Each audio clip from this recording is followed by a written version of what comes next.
10 futuristic technologies of Avatar that we already have. After almost a decade, James Cameron's Avatar has become a must-see film for any movie lover.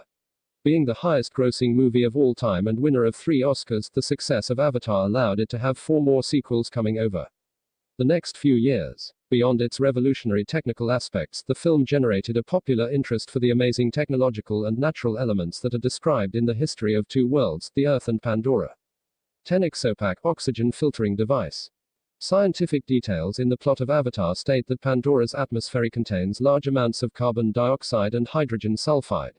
For this reason, if a human breathes naturally in that atmosphere, he will die intoxicated in a few minutes. So humans in Pandora need to use a device called Exopack. This equipment consists of a breathing mask connected to a mechanism that filters oxygen from the air while eliminating toxic gases. Thus, the person using the Exopack can breathe fresh air without the need to carry oxygen tanks. The truth is that this technology already exists, and we have devices capable of constantly filtering the air from other substances to breathe it. The creator of this technology is the Israeli company Like A Fish Technologies, founded in 2001. Traditional diving suits have oxygen tanks that need to be recharged after some time.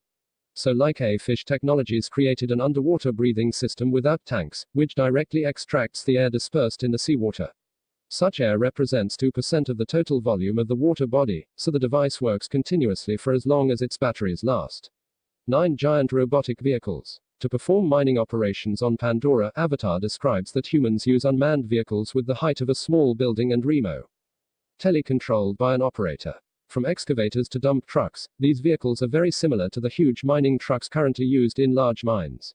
The difference is that the most advanced mining vehicles of our time still do not reach the full level of automation of the machines in the movie. They even have cabins for drivers if an eventuality arises. Well, it was like that until recently, but we have finally built vehicles, both gigantic and unmanned, that are similar to those in James Cameron's movie. 8 transparent displays. From televisions to ads, including monitors and tablets, almost all communication devices displayed in Avatar have fully transparent screens. The idea of having transparent TVs or cell phones has been the dream of many people for decades. It is even believed to be the previous step to more advanced technologies such as mid-air holograms. For a long time, science struggled to create such devices, capable of projecting clear images when necessary but being crystalline like glass at the same time. And after many attempts, it finally seems that it has been achieved. The technology of transparent OLEDs has been around for several years with sizes ranging from a window to a cell phone screen. In recent times, the most recognized companies in the sector began to publicly present their own transparent displays. 3. 7 advanced rotorcraft. A tilt-rotor aircraft has propeller engines capable of rotating their positions independently of the rest of the vehicle. Thus, this aircraft is able to take off vertically like a helicopter, tilt its rotors, and advance like an airplane. For this reason, tilt-rotor aircraft are faster than a conventional helicopter as the speed of the latter is limited by the angle of inclination of the entire vehicle. In Avatar, the military in Pandora use tilt-rotor vehicles called Scorpion twin-turbine aircraft, both fast and agile. 6 levitation device. If you try to put a magnet on top of another to see if it floats, you will see that it is impossible. No matter how hard you try, the magnetic fields of inert objects make them unable to align. So the magnets attract or repel each other. However, in Avatar, we can see how one of the characters in the movie plays with a piece of metal floating on a magnetic levitation device. The key is that this piece of metal is the precious unobtainium, a hypothetical superconducting metal and, of course, the MacGuffin of the movie. This is where real physics comes into play, and the phenomenon seen in the film becomes plausible even for us. Unlike other conventional metals, a superconductor is a metal that conducts electricity without any resistance. Currently, all known superconductors must be frozen at very low temperatures to function as such. If an object is placed at the point of intersection of these waves, it will float inert in the air. So we still do not find unobtainium, yet we can make things fly in the meantime. 5 laryngophones. While on the battlefield, several characters of the movie use a special communication device attached to the throats called aircom headset. When they press this device, they can remotely communicate with each other. In reality, we call this device throat microphone or laryngophone. In environments where there is a lot of background noise, conventional microphones cannot properly capture the person's voice as these receive any sound wave that travels through the air. Instead, throat microphones consist of one or more sound receivers placed directly on the larynx of the person so that these microphones capture only the vibrations the person produces when speaking. When using laryngophones, no other external sound interferes with communication. The laryngophone is one of the technologies of Avatar that we have best developed to date, but it is no less impressive.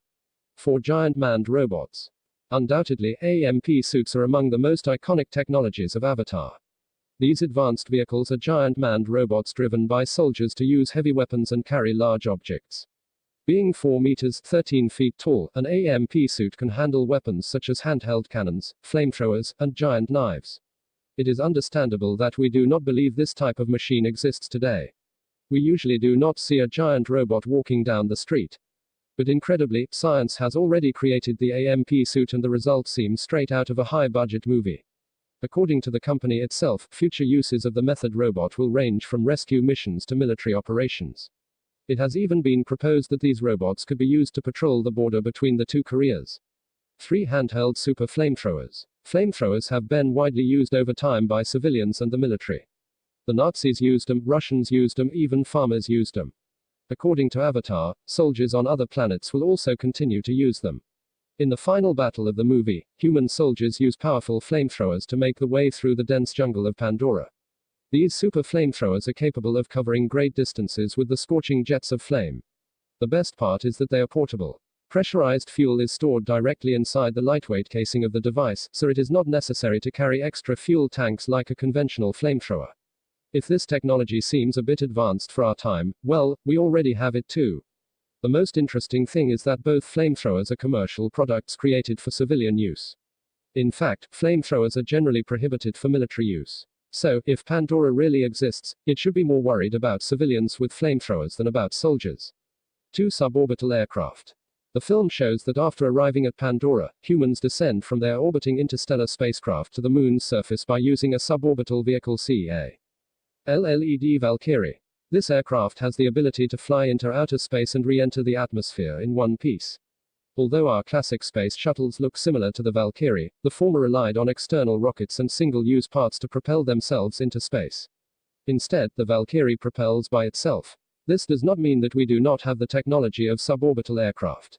In fact, we can mention several types of vehicles specially created to go to space and return just as the Valkyrie would do it. Its landing process was similar to that of the X-15. As an interesting detail, another plane called Boeing X-20 had the same suborbital capabilities of the aforementioned vehicles. Although this project was cancelled in 1963 just before completing the first prototype, its design was going to be very similar to the Valkyrie from Avatar. Wonder extinction technology. At the beginning of the film, while we are still on Earth, we can see a newscast of the future projected on a wall. In the newscast, it is stated that Bengal tigers have been revived by cloning after being extinct for a century. This process is real and is known as de-extinction, the recovery of an extinct species by cloning its individuals through another near-relative species. De-extinction is a very complex process because it involves using cells of the extinct being to artificially fertilize a near-relative with them. It is an advanced and very expensive technique. But in our century, we have made great progress in this field. Moreover, we have already brought extinct species back to life. What is missing now to revive more extinct species is not technology but financial support. With the reduced interest of the authorities in de-extinction, the most promising way of economic support for this technology would be tourist parks with cloned specimens of extinct species.